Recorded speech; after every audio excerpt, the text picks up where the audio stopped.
In this video we're going to show you how to use a Clad Boy CB3 to lift vertical wall panels. When the machine arrives on site, on most occasions it will have been transported in a steel transport box like this. This is how we move the machines around the UK in the carrier network, and everything that you need for the panels you've told us you're going to lift will be inside this box. So when you're ready, you simply open the lids on the top of the box,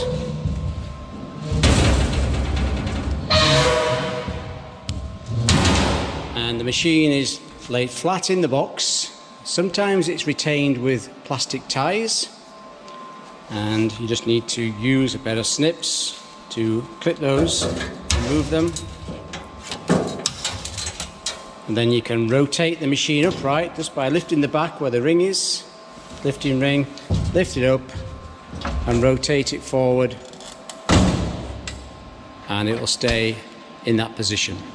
So everything you need was packed away in the box underneath the Clad Boy. On this occasion we've got very little in there, but sometimes you may have a forklift hook attachment, you may have some other accessories for the Clad Boy. Please take careful note and make sure when you finish with the machine it's packed away in exactly the same way. When it's off-hired, we can arrange to collect it and bring the machine back to our warehouse. If you don't pack it away for some reason, there may be additional carrier charges applied to the account, and we also may incur some damage to the machine as it's transported through the network. So please take careful note of how it's packed away. When you're not using the machine between lifts, between lifting sessions, the best place to keep it is in its transport box. You can drop it back down into the box like it is now, where the bottom beam of the Clad Boy sits into this holster here, this cradle. The machine can stand upright like this, and when it's upright it's fairly weather tight, but if you want to you can fold the machine back down into the box. But if you do that, make sure you close the box lids, because when the machine is lying flat, if it rains, water will get inside the machine and it will cause you issues at some point. So if you're not putting it back in the box, if you're not closing the lids, leave it upright like this, where it's got maximum weather protection. So we're just going to hoist the machine out of the container, and I'm just going to talk you through a few features of the machine before we do a lift.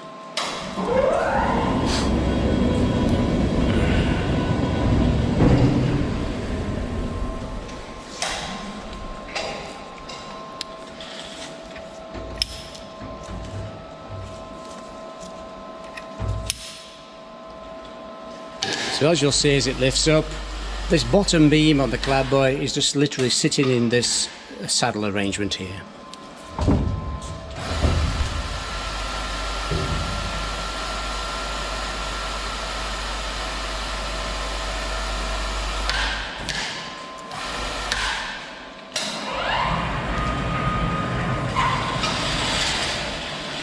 Okay.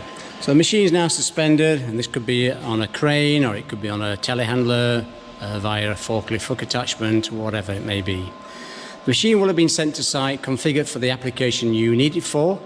On this particular machine we've got two large suction pads. They're rated at 175 kilo each, where this particular machine has got a 350 kilo lifting capacity. Those pads equally may be 100 kilo pads or 125 kilo pads. But that will be made clear. When both pads are attached to the machine, the working load of the machine is the sum total of the two pads, 175 plus 175 in this case. As it arrives, there's a couple of things you need to do with the machine before you can start using it. First of all, you need to make sure that the suction pads are connected to the outlets at the bottom of the machine. They simply push in, click into position. You should hear a positive click and you'll notice they're locked in there. If you need to remove them at all, you just push the pipe upwards, slide the collar up and pull it out again, just like that. Okay? And the next thing you need to do is apply the secondary safety strap. And that will be in the transport box with the other equipment. For the vertical application, this is simply a loop attachment, so you just loop it over the centre bar of the Clad Boy and back through itself. Neil's just going to demonstrate that.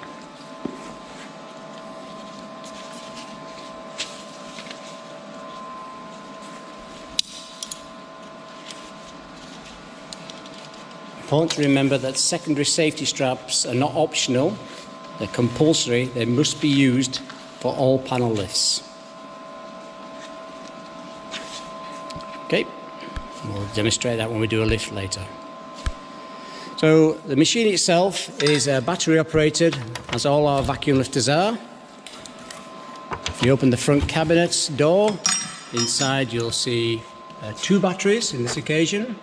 You'll see a battery charger, the vacuum pump and various other components.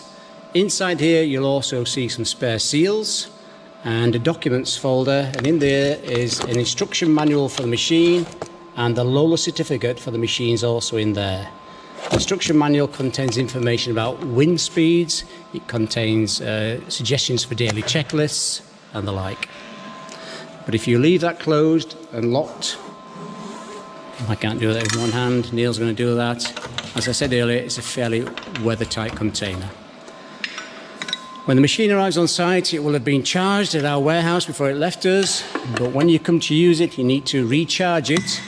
In the cable box on the side, it's simply a 110 volt plug, connect to a suitable supply, and when that's connected to a supply, the orange light in the middle will illuminate, show that it's getting charge.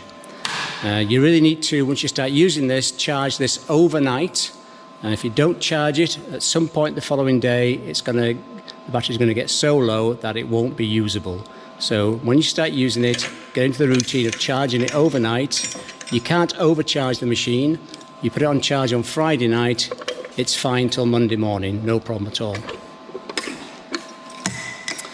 Okay, other features on here, when we switch the machine on, you'll see on the side here you've got a voltmeter, which indicates the state of the battery.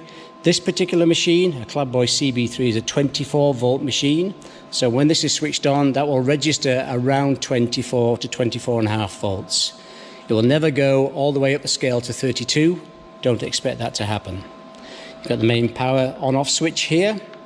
On this side of the machine, you've also got a water trap. You can work Clad Boys in wet conditions, and you can lift wet panels. Just be sensible and wipe excess moisture off the panel where the pads are going to locate, but keep your eye on this water trap, and what will happen, water will gradually accumulate in here, and it's best to drain that probably at the end of the working shift. You just switch the machine off, release suction, then unscrew this black screw and let the water drain out, and then reinsert the screw and finger tighten it. But be careful, don't over tighten it and don't cross thread it. It's simply a plastic screw in a brass housing. On the other side of the machine, you've got the main vacuum control lever. At the moment, there's no suction applied. When we come to apply suction, we'll move this lever upright, and to release suction, you move it back down again. And finally, on the front of the machine, you've got the vacuum gauge, and that will indicate when we're getting suction on the machine. Now, one of the most important features of this machine is this pivot assembly in the middle. Now, this is a pivot locking pin, and it's got 2 positions. It can be in the floating position, which allows the suction pads to pivot, or it can be locked in position. For a vertical lift, you need to make sure it's always in the floating position. That's very important. If you don't do that, you will have difficulty. So I'm just simply now just going to switch the machine on. When I switch it on, it will make a few noises, and I'll stop talking for a second or two.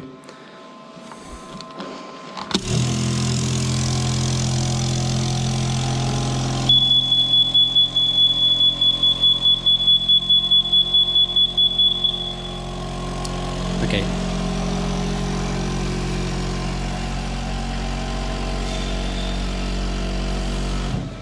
So now the machine is switched on, you'll see the voltmeters indicating the voltage on the battery. And as I said earlier, it's just above 24 volts, about 25 volts, and that where it will hover there throughout the working day. As I switched it on, you heard the acoustic warner sounding, you saw the red light come on, it's just been replaced by a green light, and you heard the vacuum pumps running as well. That's the same sequence that happened every time you switch the machine on. For that reason, don't keep switching this machine on and off between panel lifts. Switch it on a morning, leave it on all day for the working session, and then switch it off after you've finished the last panel lift. And then you can put the machine on charge. That's essentially the features of the Clad Boy. I'm just going to stop this video. We'll restart it when we're ready to lift a panel.